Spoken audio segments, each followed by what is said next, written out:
Olá, queridos. Bom dia, ou boa tarde, ou boa noite para quem está assistindo esse vídeo. Não sei qual é o horário que você vai assistir, tá? A paz do Senhor, desde já, graça e paz para você. Eu sou o pastor Anderson Santos, eu sou membro da Igreja Evangélica Assembleia de Deus, tá? Posso dizer há mais de 40 anos, né?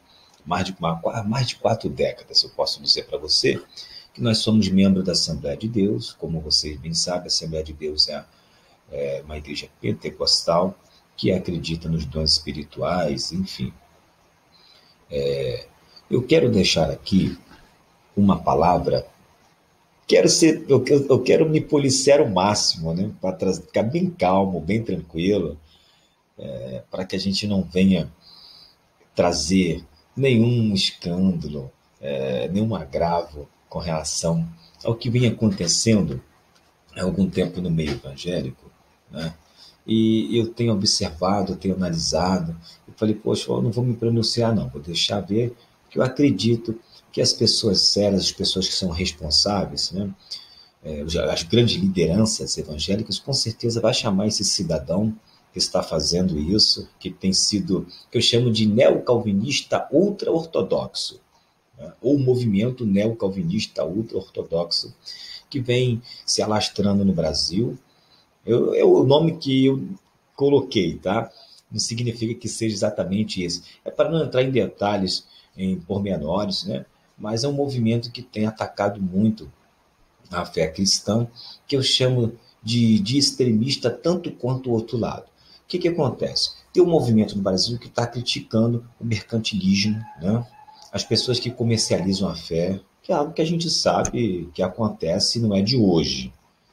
A gente sabe que há bastante tempo, desde a época de Cristo, Paulo já nos previa a respeito dessas coisas que haveriam de acontecer, mas depois que surgiu a tal da teologia da prosperidade, isso no Brasil tem sido assim, uma máxima nos nossos púlpitos, não só nas igrejas pentecostais, mas também nas igrejas reformadas, né?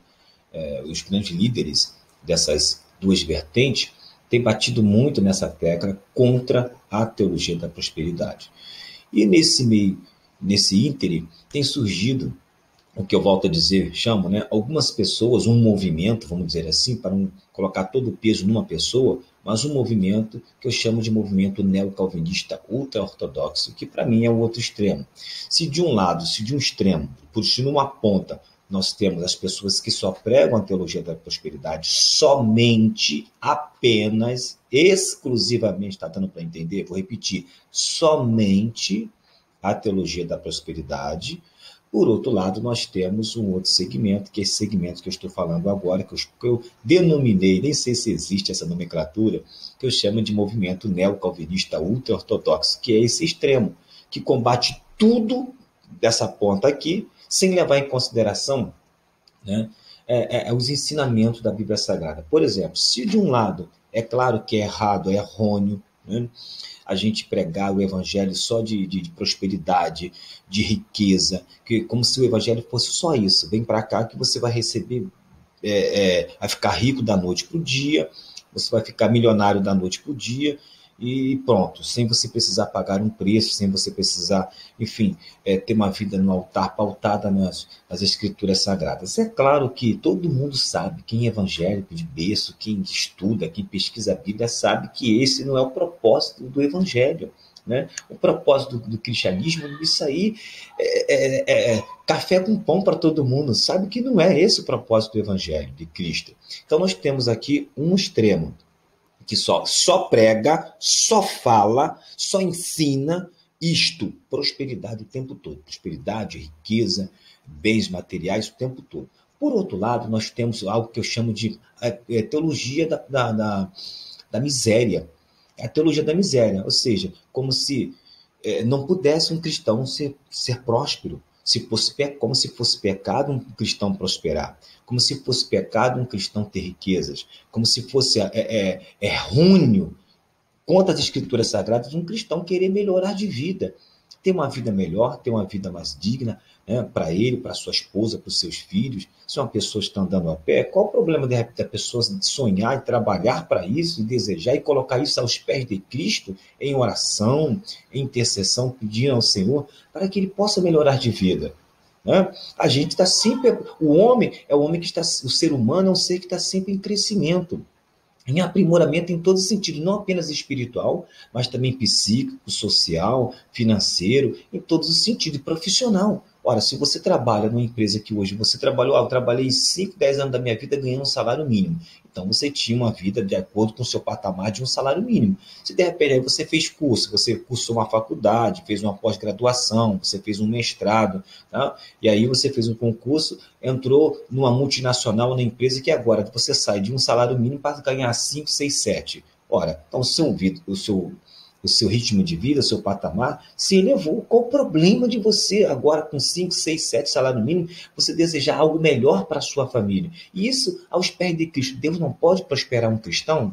Deus, é pecado um cristão pedir a Deus que ele tenha uma vida melhor, uma vida mais digna, uma vida próspera, uma vida abundante, uma vida de fartura, uma vida de multiplicação? Aonde está escrito na Bíblia que é pecado o cristão prosperar? Onde está escrito nas Escrituras Sagradas, que tem 66 livros, 39 no Antigo, 27 no Novo, 1189 capítulos e 31.173 versículos, dependendo da versão. Aonde que está um livro, um capítulo e um versículo apenas desses 31.173 versículos que diga que prosperidade é pecado, prosperidade é do diabo, riqueza é de Satanás? Aonde está escrito? Está dando para você entender? Isso é só introdução para você pegar o que eu quero dizer a respeito desses neocalvinistas ultra-ortodoxos que têm perturbado o meio evangélico, o meio cristão, porque é um extremo. Se de uma ponta nós temos extremo que é só, volto a dizer, repito, que é só prosperidade, por outra ponta nós temos um extremo que, olha só, você não pode ser próspero, é como se fosse o sermão da montanha, né? Tendo com que você comer, beber e vestir, querido, fique à vontade, está pronto, você não precisa de mais nada, né? Só esperar Jesus voltar.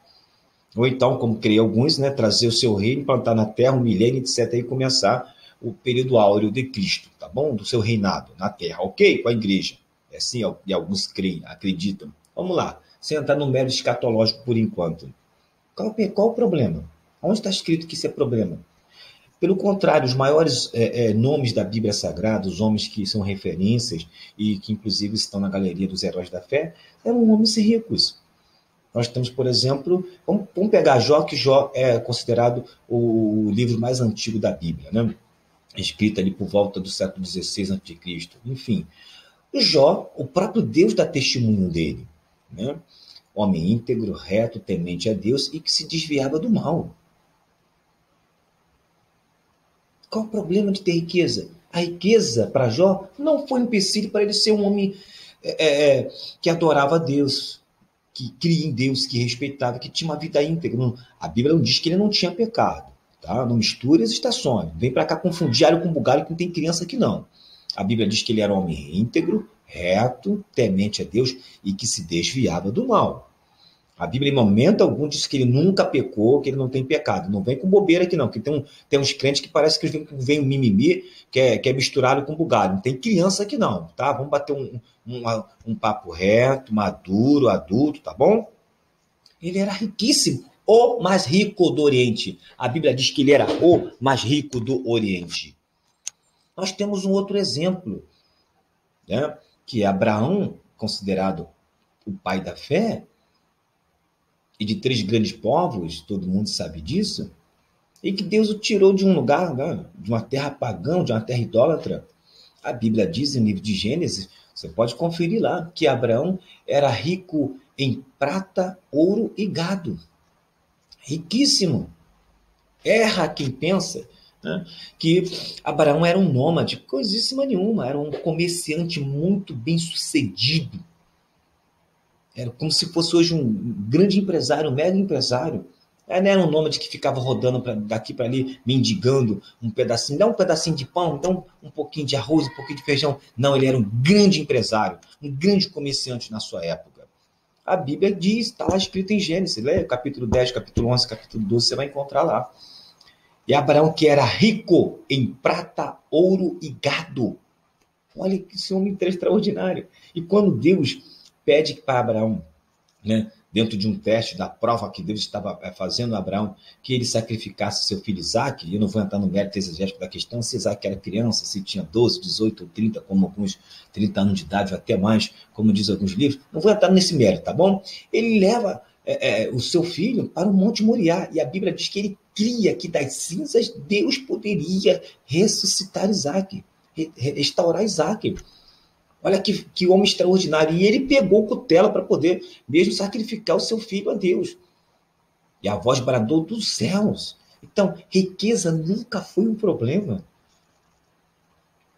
Entendeu? Então, com base nisso, deixando bem claro esses dois extremos, eu quero deixar uma palavra aqui em Gálatas capítulo 5, versos de número 10 e 12. Vou colocar um áudio para vocês ouvirem, aí sim a gente vai começar a falar alguma coisa. Gálatas capítulo 5, carta do apóstolo Paulo aos Gálatas 5, 10 diz assim: confio de vós no Senhor, que nenhuma coisa sentireis, mas aquele que vos inquieta, seja ele quem for, Gálatas capítulo 5, 10, sofrerá a condenação. Confio de vós no Senhor, que nenhuma outra coisa sentireis, mas aquele que vos inquieta, seja ele quem for, sofrerá a condenação. Olha o 12, verso 12. Eu queria que fossem cortados, o apóstolo Paulo, cortados aqueles que vos andam inquietando. Todo mundo sabe que o título trazido em Gálatas capítulo 5 é Exortação a conservar a liberdade cristã. Com base nisso, ouça esse vídeo, né? Eu não vou colocar a pessoa, vou respeitar a imagem da pessoa, não vou citar o nome da pessoa, né? Como a Constituição Federal nos permite citar, liberdade de expressão, etc, desde que a gente mantenha o anonimato. Mas é claro, para quem sabe, né, para quem acompanha o mundo evangélico, pela voz já vai identificar a voz da pessoa. Mas eu quero resguardar o nome e a imagem. Mas a fala, a gente pode sim. Ok? Ouça isso e perceba se esse movimento que eu chamei e chamo de neocalvinismo ultra-ortodoxo não tem perturbado a Igreja do Senhor. Ouça isso. Olha só, vou colocar para vocês aqui. Só um instantinho.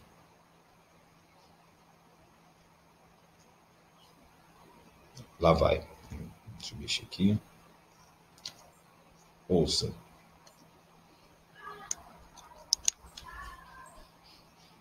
A ignorância quanto ao Evangelho. Uma reforma quanto ao Evangelho. Está sofrendo? Vem para a igreja. Está sofrendo? Não pode vir. Está com caroço? Vem aqui. Vai ser tirado. Está encalhada a serva? Vem. Risos. É pobre, vem que fica rico. É empregado, vem que vem patrão. A isca que está sendo usada para atrair o pecador é algo espúrio. Deus tem a melhor vida para você aqui agora. Deus tem um plano maravilhoso. Jesus te ama.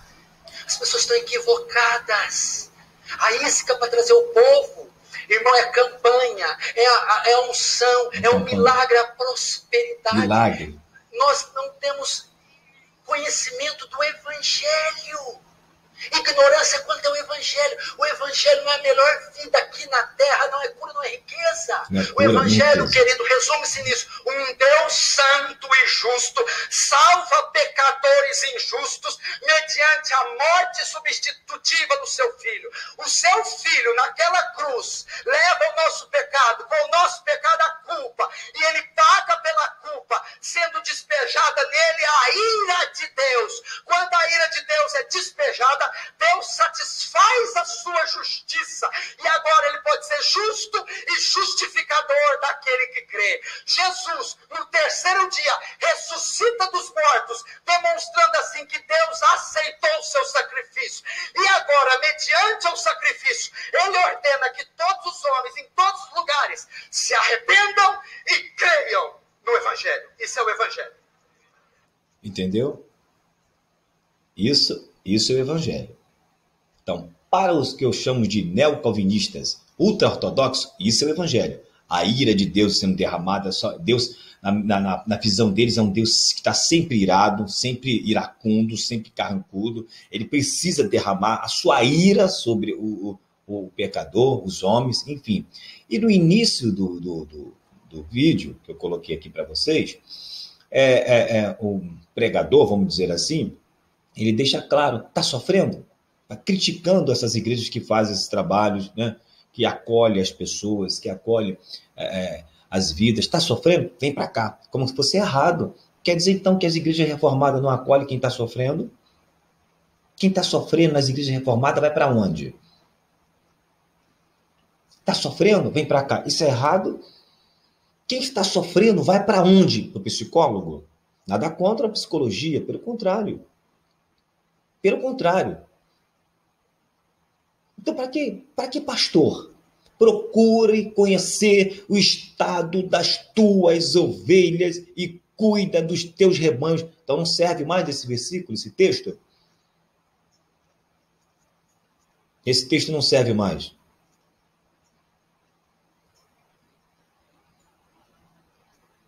Para onde que a pessoa vai? Os reformados têm que responder para onde que um cristão, quando está sofrendo, ou uma pessoa que está sofrendo, para onde que ela vai? Qual é o lugar que ela deve procurar? É um botequim? É um bar? E chegar lá no bar, está sofrendo, então você bota uma música lá triste, né? E pede da número 1 a 51, porque para a igreja não pode. Não pode, por exemplo, marcar uma reunião, um gabinete pastoral, pastor, para conversar, eu estou passando isso, estou passando um momento, uma fase difícil da minha vida. Não, você não pode, porque isso aí é algo específico dos neopentecostais, ou dessas igrejas que não entendem nada do evangelho. Evangelho só é para derramar a ira de Deus e mostrar que nós somos pecadores. Tá com caroço? Ah, tá com caroço? Então não vem para a igreja também não. Vai para onde? Quem está com caroço, vai para onde? Eu queria que os reformadores, nossos irmãos que se intitulam como reformados, né? Os reformados, nossos irmãos reformados dessas igrejas, que eu estou agora intitulando como neocalvinista ultra-ortodoxo, quando um membro da sua igreja está com caroço, ele procura quem? E vai aonde? Ou onde? Que lugar que ele vai? Para a igreja, não. Então, então não crê no milagre, né? Quer dizer que os nossos irmãos reformados não creem no milagre. E porão as mãos sobre os enfermos e os curarão. Então isso não serve. Quem está falando que aqui é dom? Ali nem é dom. Não tem nada a ver com dom de cura. Dom de cura é lá na frente. E a gente vai falar depois. Né? Porque eles são sensacionistas. É mesmo? Tem certeza? Então, se está com caroço, se tem condições, vai no médico particular, pague lá a consulta e vai se consultar com o médico particular. Se não tem, procura um SUS, é isso? Quer dizer que os irmãos dessas igrejas reformadas não procuram pastor, não pedem oração. Esses textos da Bíblia não servem para os irmãos reformados? A igreja não tem esse poder? Não é a função da igreja curar os enfermos? Não é papel da igreja? O papel da igreja é só mostrar que a ira de Deus tem que ser derramada. São esse tipo de coisa que tem perturbado o meio evangélico. Porque não vem para cá com essa historinha, não. Porque isso era necessário, porque Jesus tinha os dons espirituais, aquela coisa toda, cooperou milagres, os discípulos também, porque para Jesus era necessário, para mostrar que ele era o Messias que havia de vir. E automaticamente os dons espirituais no ministério dos apóstolos era uma ênfase para a propagação do evangelho, para que almas fossem salvas e tal. Enfim, e o evangelho fosse expandido em todas as nações, como Jesus disse, né? Ide por todo mundo e pregar o evangelho. Por favor, né? Então, quer dizer que uma vez que o cânon foi fechado, né, na década de 70, então os cristãos hoje vão para a igreja só para adorar, só isso, né? É para adorar, aí canta lá aquele coro bonito, vamos ouvir o quarteto, o dueto, o coral, a orquestra, o violino, o trompete, o clarinete, o piano, o órgão, pronto. Tá, mas estou com caroço aqui, olha, sinto muito, você tem que procurar um médico. Ou então vá lá no SUS, coloca o seu nome na lista lá e fica esperando 3, 4, 5 meses para ser atendida, se for atendido, para poder o médico te examinar e ver que situação, o que é isso aí. É isso? Você tá encalhada? Olha a crítica dele, tá encalhada? Vem para cá. Aí ele fala assim, rindo, aí o pessoal dá risada. Você viu que no fundo as pessoas deram risada. Ora, se uma moça cristã, nascida e criada em berço evangélico, né, que tem a sua vida pautada nas escrituras sagradas, tá ali, moça de família, deseja conhecer um rapaz para firmar um namoro, posteriormente até um noivado, constituir família através do casamento, ela deve procurar isso aonde? Tá encalhada? Vem para cá, não vai para a igreja, não? É aonde? Desculpa a expressão, mas sabe assim, é aonde que ela, na esquina que ela vai procurar? É na casa de prostituição? Tem que responder, ué. Porque na mente dessas pessoas, assim, por isso que eu digo que é o extremo. São dois extremos. Isso tem perturbado. Para mim, uma moça cristã, um rapaz cristão, ele tem que procurar na igreja mesmo, é no seio cristão, é no meio evangélico, independente de placa denominacional. Mas é no seio cristão, no meio evangélico, que uma moça e um rapaz devem procurar um companheiro, uma companheira para constituir uma família. Ou não? Quer dizer que uma moça de família, uma moça cristã, que os pais ensinam de acordo com os ensinamentos judaico-cristãos, ela vai procurar um rapaz aonde? Na boca de fumo? Um rapaz lá na barraca, na birosca? Lá no botequim que ela vai procurar? Lá no campo de futebol? Aonde que é? Na praça de alimentação que ela vai procurar um namorado para constituir família? É isto, reformados, que vocês estão falando para nós? E as pessoas dão risadas. Quer dizer, você, pai, você que é um pai cristão, você que é uma mãe cristã, você que criou sua filha com todo carinho, criou sua filha com todo cuidado, com respeito, pautado nas escrituras sagradas, você que tem um filho e cria o seu filho nos ensinamentos das escrituras sagradas, seu filho deve procurar uma moça para constituir família onde? Aonde? Essas pessoas têm que responder pra gente. Eles dão risada. Tá encalhada? Vem para cá. Não.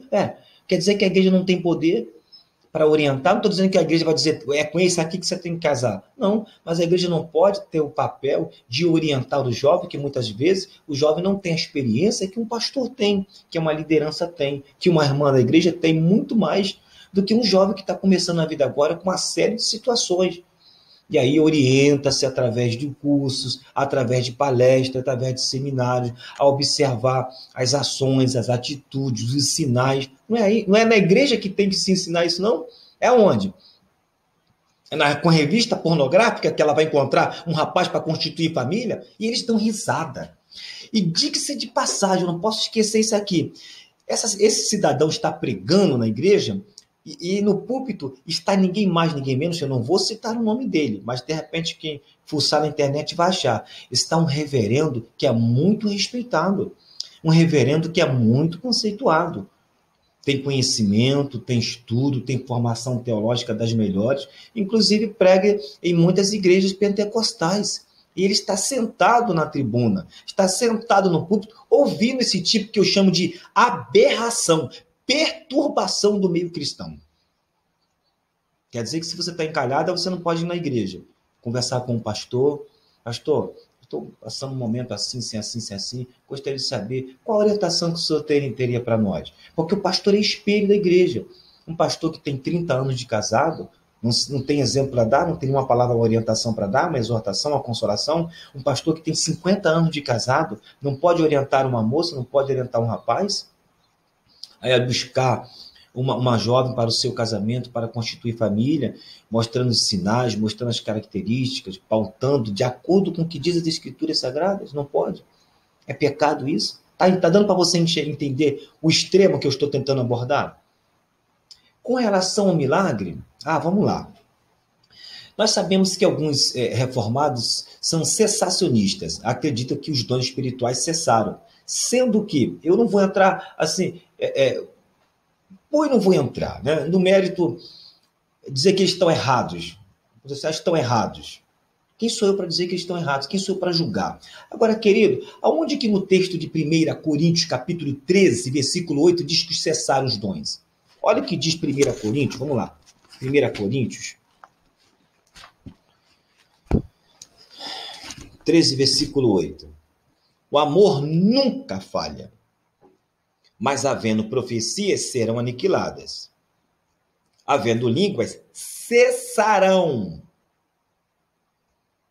Havendo profecia, desaparecerá. Aonde está escrito que cessaram? Porque ele diz que cessaram. Cessaram quando o cano do Novo Testamento foi fechado. O texto não diz que cessaram. Cessarão. Desaparecerá. Nem quando cessarão diz. Como é que você diz que cessaram? Essa é a primeira coisa. A primeira construção teológica e exegética de vocês já está, ao meu ver, já está errado. O texto não diz que cessaram, diz que cessarão. Desaparecerá. E nem quando cessarão, diz. Vocês podem dizer, então, vocês que lêem muito a Bíblia, estudam muito a Bíblia, vocês que têm doutorado em teologia, pós-doutorado em teologia, já leram mais de 3, 4 mil livros sobre a Bíblia, mostre para mim aonde está escrito que o texto de 1 Coríntios, capítulo 13, versículo 8, diz que cessaram. Não diz que cessaram, diz que cessarão, ou, havendo profecias, desaparecerá. Nem o tempo que desaparecerá diz. Você sabe qual é o tempo que desapareceram? Como é que vocês dizem que foi com o fechamento do cânon? Como é que vocês afirmam algo que a Bíblia não afirma? Outra, como que vocês fazem essa exegese de que aquilo que o apóstolo Paulo está ensinando sobre o uso correto dos dons espirituais para os irmãos da igreja de Corinto? Lá em Corinto tem a ver com a queda do muro de Jerusalém, algo que só ia acontecer 20 anos depois. Que exegese é essa?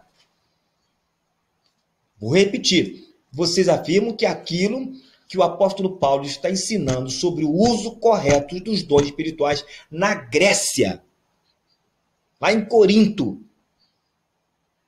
tem uma forte ligação com a queda do muro de Jerusalém, algo que só ia acontecer 20 anos depois. Que exegese é essa que vocês fazem? Vocês que leem muito, que pesquisam muito, que estudam muito, sabem muito de Bíblia.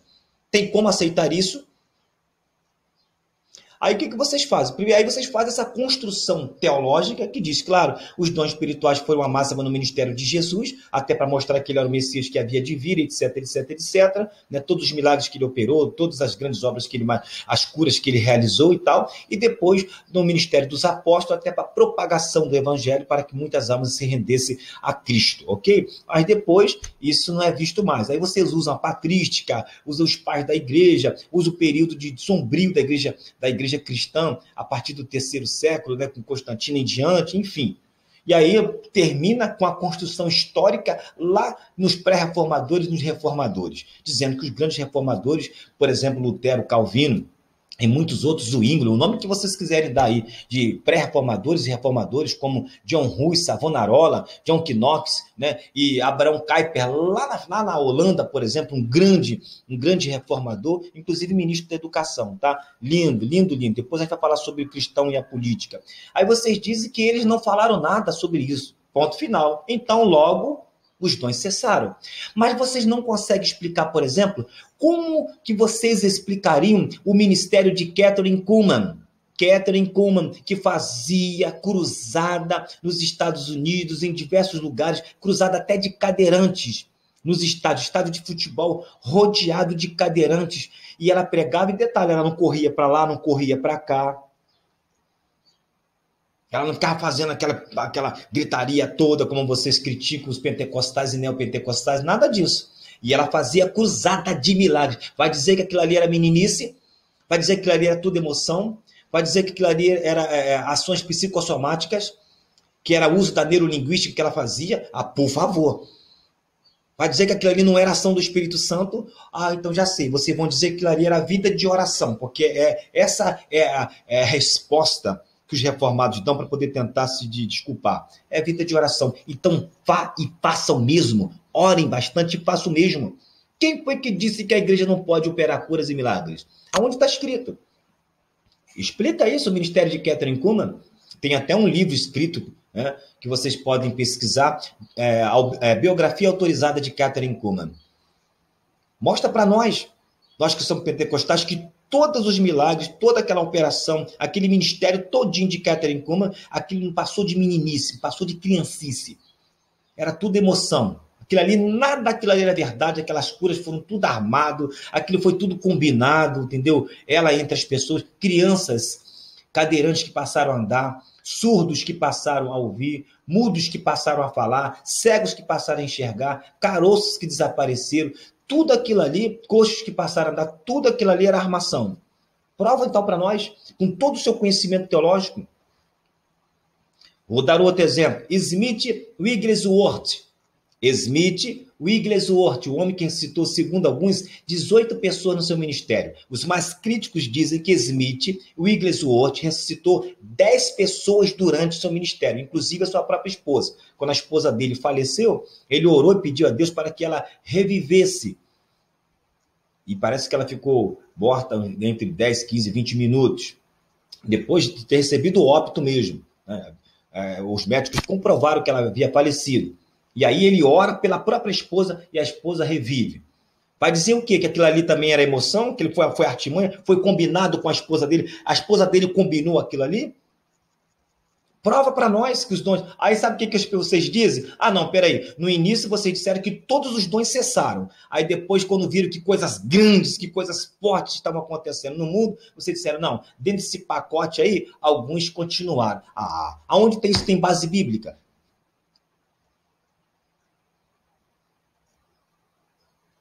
Então, esse tipo de coisas tem perturbado a nossa igreja. Vou dar um outro exemplo, de exemplo lá de fora. Davi Miranda, pastor Davi Miranda, vai dizer que todas aquelas cadeiras de rodas que estão lá na igreja do pastor Davi Miranda estavam lá há muito tempo. Aquelas cadeiras de roda, aquelas muletas que estavam lá penduradas, aquilo tudo é armação. Ele comprou aquelas muletas todinha, ele comprou aquelas cadeiras de roda todinha, colocou lá para poder enganar o povo. Aquilo não era dom de cura, aquilo não era dom de milagre no ministério do pastor Davi Miranda. Aquilo era armação, aquilo era emoção, aquilo era falcatrua, aquilo era um engano. Ele armou aquilo ali tudo. Ou era de fato a manifestação do Espírito Santo, né, dos dons do Espírito Santo, dons de cura, milagres e maravilhas na vida do pastor Davi Miranda? Prova para mim, você que tem muito estudo, você que tem muita teologia, você calvinista, você reformado, que fez teologia, mestrado em teologia, fez doutorado na Alemanha, fez pós-doutorado lá na Inglaterra, nos Estados Unidos, foi aluno de Henrietta Mies, professor de Henrietta Mies, maravilha. Prove teologicamente, biblicamente, com livro, capítulo e versículo, que tudo que aconteceu no ministério do pastor Davi Miranda não passou de emoção, de engano, de falcatrua, de mentira. Prova que não é dom espiritual. Dom de cura e de milagre, que aquelas cadeiras que estão lá para todo mundo ver, aquelas muletas penduradas lá, aquilo é tudo armação. Prova. Não venha para cá misturar alho com bugalho. Nós sabemos muito bem que existem malandros e espertalhões que estão fazendo uso da fé, mas tem muita gente séria aí. Tem muita gente comprometida de fato com a palavra, com a verdade. Então não venha fazer aqui nome e renome em cima das exceções, que exceção não é regra. Exceção não é regra. Tem pastor sério, tem pastor que ora, pastor que jejua, pastor que paga preço, pastor que tem dons espirituais, pastor que estuda. Eu conheço muito. Na minha família tem 5. Que lê 2.000 livros sobre a Bíblia, 3.000 livros, 4.000 livros. Por exemplo, o pai do pastor Gesiel Gomes já leu a Bíblia toda 260 vezes. 260. Saudoso pai do pastor Gesiel Gomes da Assembleia de Deus leu a Bíblia toda durante sua vida 260 vezes. Tá de brincadeira?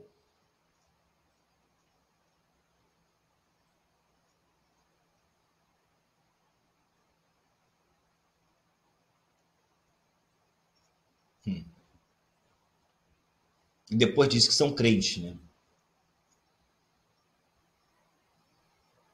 Como é que você prova isso? Vou dar um outro exemplo. Pastor Gilmar Santos, me parece aqui do estado de Goiânia.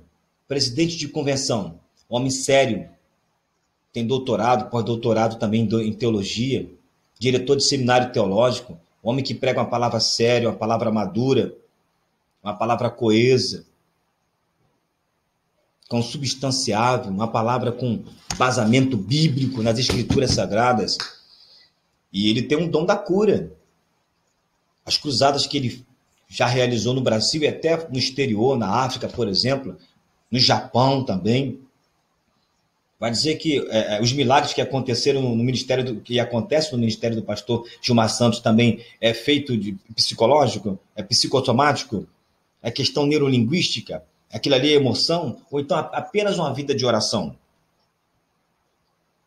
Certa feita, o pastor Gilmar Santos pregando numa cruzada, um jovem cristão infartou no meio da cruzada, morreu, infartou, foi acometido por um infarto fulminante e morreu. E levaram o jovem, ele pregando ao vivo, tá aí para todo mundo ver nas redes sociais, só acessar lá no YouTube. Levaram o jovem lá para cima do palanque, e o pastor Gilmar Santos parou a mensagem que estava pregando, e ali ele orou para a vida do rapaz, pediu a Deus que Deus revivesse o rapaz, retornasse o espírito do rapaz. O rapaz reviveu, ao vivo, numa cruzada. Vai dizer o quê? É só vida de oração? Então vá e façam o mesmo. Não venham combater aquilo que vocês não conhecem. Não venham combater aquilo que vocês não vivem.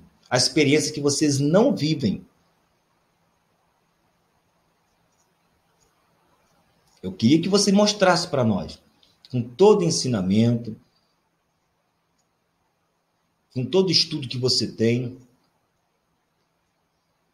com todos os diplomas que vocês possuem, que tudo isso que eu citei aqui, ó, pastor Gilmar Santos, pastor Davi Miranda, Kathryn Kuhlman, Smith Wigglesworth, Oral Roberts e muitos outros, podia fazer uma lista aqui, vai dizer que tudo que aconteceu lá na Rua Azusa, com William Seymour, lá em Los Angeles, na Califórnia, aquilo tudo também era criancice, era meninice. A imprensa não evangélica, a imprensa secular, a imprensa comum, foi para lá, notificou. É claro que pode haver excessos, aonde não há excesso? Nós temos exemplo aqui de um excesso. Esse é um excesso.